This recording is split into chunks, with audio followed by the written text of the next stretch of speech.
Taurus, ikaw ang simbolo ng stability at tiyaga. Pero ngayong taong 2026, susubukin ng mga planeta kung hanggang saan ka handang magbago.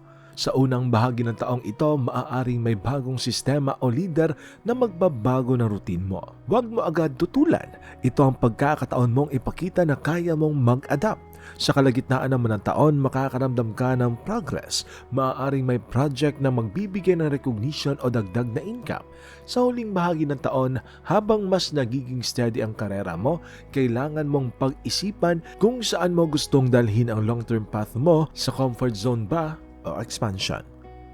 Pagdating naman sa usaping pera, ang pera mo ngayong taon ay medyo roller coaster, pero sa dulo ikaw pa rin ang panalo. Sa simula, may gastos na hindi inaasahan, pero kaya mong bawiin basta kontrolado mo lang ang iyong budget. Sa gitna ng taon, may oportunidad para sa long-term investments o property.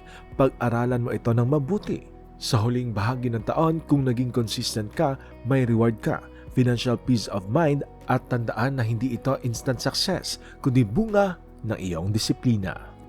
Pagdating naman sa iyong buhay pag-ibig, mas magiging grounded ang relasyon ninyo ngayong taong ito. Mas mapag-uusapan ninyo ang future, pera, bahay at stability. Magandang panahon din ito para palalimin pa ang tiwala at intimacy. Pero bantayan mo ang tendency mong maging possessive. Lagi mong tatandaan na hindi mo pag-aari ang taong mahal mo, kundi kasama mo siya sa iyong buhay.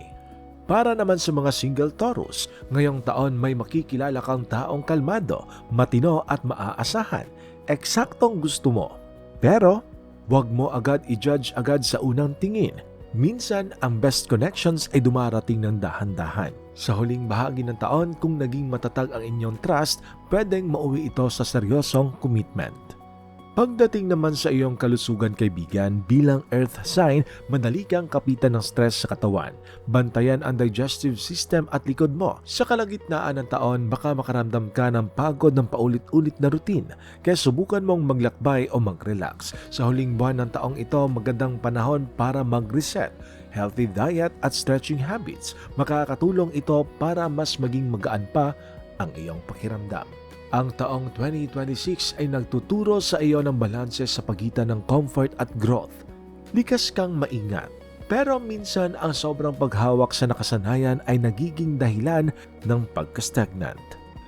Ang mundo ay patuloy na umiikot, at kung handa kang umayon, mas lalo kang uunlad. Huwag kang matakot sa pagbabago kung alam mong may direksyon.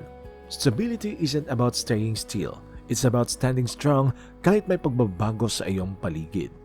Pera, pag-ibig o karera, lahat yan ay magiging maayos kung marunong kang magtiwala sa proseso at hindi puro kontrol.